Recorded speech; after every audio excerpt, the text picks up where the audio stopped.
گزشتہ قسط میں بات ہو رہی تھی کہ اصطلاحات کے درست معنوی تعین اور محل استعمال کے لیے ضروری ہے کہ اس کے پس پشت کار فرما تصورات کو جان لیں۔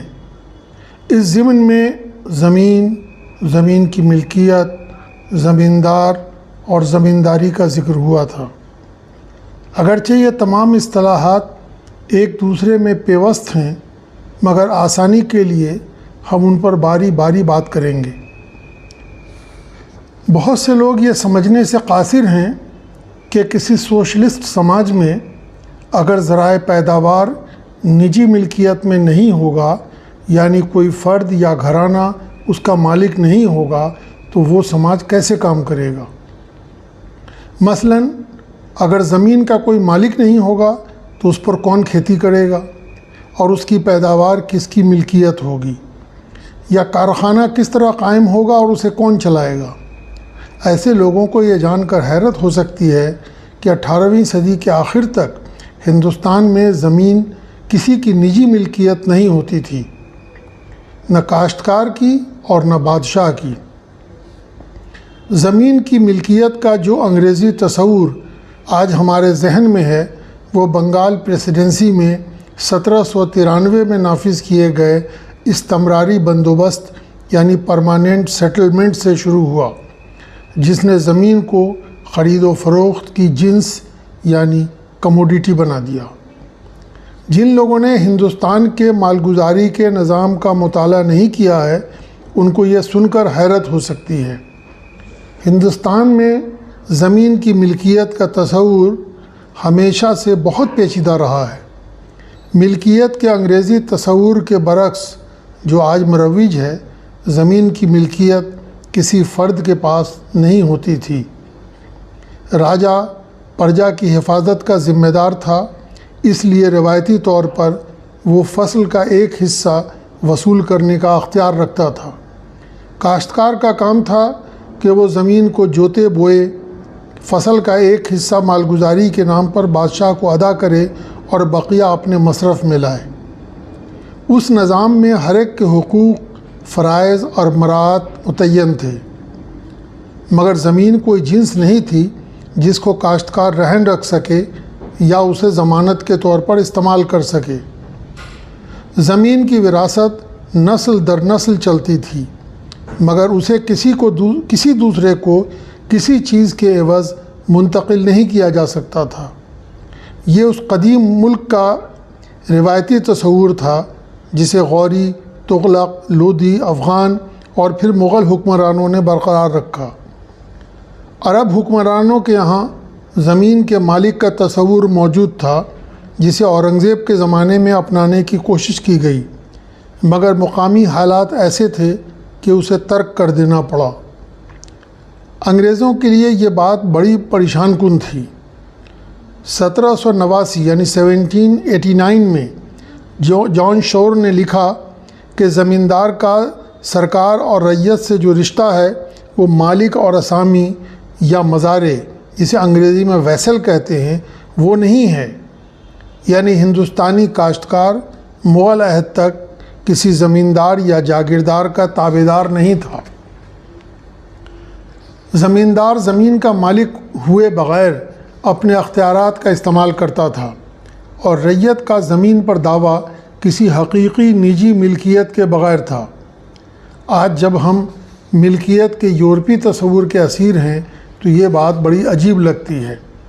جب بنگال، بہار اور اڑیسہ کی دیوانی ایسٹ انڈیا کمپنی کو ملی، اس وقت انگلینڈ کا معاشی نظام ایسی شکل اختیار کر چکا تھا جس میں چند ہزار جاگیردار، یعنی ان کی اصطلاح میں جسے لینڈ لارڈ کہتے ہیں، بڑی بڑی اراضیات کے مالک تھے، جس پر کئی لاکھ مزدور مزارع کرایہ ادا کر کے کھیتی کرتے تھے، یعنی وہ کرایہ دار یا پٹہ دار تھے۔ ان کے ذریعے کرایہ یا پٹے پر لی گئی زمین پر کھیتی کا کام زرعی مزدوروں، مزارع، ذیلی پٹہ داروں سے لیا جاتا تھا۔ ملکیت اور کرایہ داری کا یہ نظام نقد آمدنی اور نقد خرید و فروخت پر مبنی تھا۔ اس قسم کا نظام ہندوستان میں موجود نہیں تھا۔ کاشتکار اپنے حصے کی زمین پر کھیتی کرتا اور مالگزاری یا لگان کو حسب سہولت اکثر فصل کے ایک حصے کی شکل میں اور کبھی کبھی نقد ادا کرتا تھا۔ وہ نہ مالک تھا اور نہ کرایہ دار تھا۔ اس نظام کی اپنی خوبیاں اور خامیاں تھیں، مگر وہ ہر حال میں انگلینڈ کے لینڈ لارڈ اور کرایہ داری یعنی رینٹ کے تصور سے مختلف تھا۔ یہ صرف اصطلاحات کا فرق نہیں تھا، بلکہ اس کی وجہ سے تصورات میں بہت بڑا فرق تھا۔ مورلینڈ نے اپنی کتاب مسلم انڈیا کا زراعتی نظام میں اس تصوراتی فرق کی وضاحت کرتے ہوئے لکھا ہے کہ اگر انگلینڈ کا کوئی لینڈ لارڈ یہ کہتا ہے کہ فلاں علاقے میں اس کے پاس ایک عمدہ اسٹیٹ ہے، تو اس کا اشارہ اپنی جاگیر کی سینکڑوں ایکڑ زمین، اس زمین کی زرخیزی اور وہاں کے خوبصورت لینڈ اسکیپ وغیرہ کی طرف ہوتا۔ اسٹیٹ کے اس تصور میں کرایہ دار، مزدور، وہاں بسنے والے لوگوں کا کوئی تصور نہیں ہوتا تھا۔ اس کے برخلاف کوئی زمیندار اپنی زمینداری کا ذکر کرتا تو اس کے ذہن میں یہ ہوتا کہ وہاں کتنی زمین، وہاں یہ نہیں ہوتا کہ وہاں کتنی زمین ہے، بلکہ اس کی زمینداری میں بسنے والے گاؤں اور ان سے حاصل ہونے والی مالگزاری یا لگان کا تصور ہوتا۔ یہ اس لیے تھا کہ زمینداری بیگھے یا ایکڑ کے حساب سے نہیں ہوتی تھی، وہ ایک سے زائد اضلاع میں پھیلے بہت سے موضع پر مبنی ہوتی تھی۔ وہاں سے جو وصولی ہوتی تھی اسے انگریزی معنوں میں کرایہ نہیں کہا جاتا تھا، اس کے لیے جمع کی اصطلاح مرویج تھی جو زمیندار وصول کرتا تھا اور حکومت کے حوالے کرتا تھا۔ زمیندار کا فرض منصبی صرف مالیہ کی وصولی تک محدود نہیں ہوتا تھا۔ استمراری بندوبست سے پہلے وہ بنیادی طور پر حکومت کا ایک افسر ہوتا تھا جو اپنے علاقے میں امن و امان کا ذمہ دار ہوتا تھا۔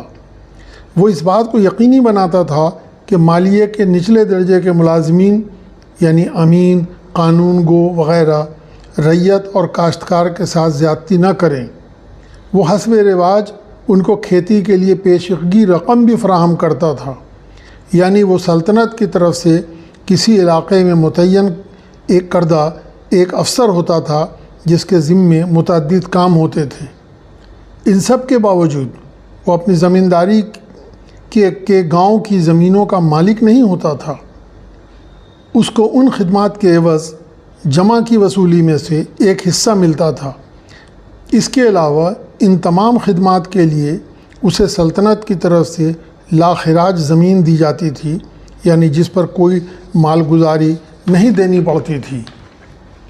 ایسٹ انڈیا کمپنی کے عہدیداران تہ در تہ بنے اس پیچیدہ نظام کو سمجھنے سے قاصر تھے۔ مروج نظام کو انگریزی تصورات کی روشنی میں سمجھنے کی کوشش کی وجہ سے نہ سمجھ پانے کی وجہ سے بہت سے تنازعات نے جنم لیا۔ مثلا 1694 میں کمپنی کو دیہ کالیکتا کا زمیندار بنایا گیا اور وہاں قلعہ تعمیر کرنے کی اجازت ملی۔ جب قلعے کی تعمیر ہو رہی تھی تو کچھ انگریز تاجروں نے کوشش کی کہ اس کے قریب مزید کچھ علاقے ان کو مل جائیں۔ اس طرح 1698 میں 1698 میں ان کو 2 مزید موضع یعنی ستنوتی اور گووند پور کی زمینداری عطا ہوئی۔ انگریزوں نے اپنے تصور کے مطابق یہ سمجھا کہ انہوں نے اس علاقے کو خریدا تھا، اب وہ اس کے مالک ہیں اور وہاں سے ان کو کرایہ وصول کرنے کا اختیار ہے۔ اسی طرح فرخ سیر نے ان کو کلکتے کے پاس مزید 8 موضع کی تعلقہ داری عطا کی۔ مور لینڈ نے لکھا ہے کہ فرمان میں تعلقہ دار کی اصطلاح استعمال کی گئی ہے، مگر انگریزوں نے اسے ملکیت سمجھ لیا۔ یہ تعلقہ دار کی اصطلاح بھی بنگال اور اودھ میں الگ الگ معنوں میں مستعمل رہی ہے۔ بنگال میں تعلقہ دار زمیندار سے چھوٹا اور اس کے تحت ہوتا تھا، جبکہ اودھ میں ایک تعلقہ زمینداری سے بڑا ہوتا تھا۔ کمپنی کی آمدنی کا بنیادی ذریعہ مالگزاری کی وصولی تھا، جس میں اراضی کے حقوق کا تعین کلیدی تھا۔ ملکیت کے تعین سے کھیتی میں سرمایہ کاری بھی ہو سکتی تھی، جس سے پیداوار میں اضافہ ہوتا اور مالگزاری میں اضافہ ہوتا۔ اسی مقصد سے 1793 میں استعماری بندوبست کیا گیا تھا۔ اگرچہ استعماری بندوبست کا تجربہ ناکام ہوا، مگر اس نے اس شعبے کے تمام تصورات کو بدل دیا۔ اب زمینداری جن سے بازار کی طرح خریدی اور بیچی جا سکتی تھی، اس کا نیلام بھی ہو سکتا تھا، اور ہوا بھی۔ مدعا یہ ہے کہ اگر ہم اصطلاحات میں پنہاں تصورات اور ان کے بدلتے ہوئے معنی کو سمجھنے سے قاصر ہیں تو اپنی زبان میں ان کے اظہار میں بھی ناکام رہیں گے۔ اس کی کچھ مثالوں پر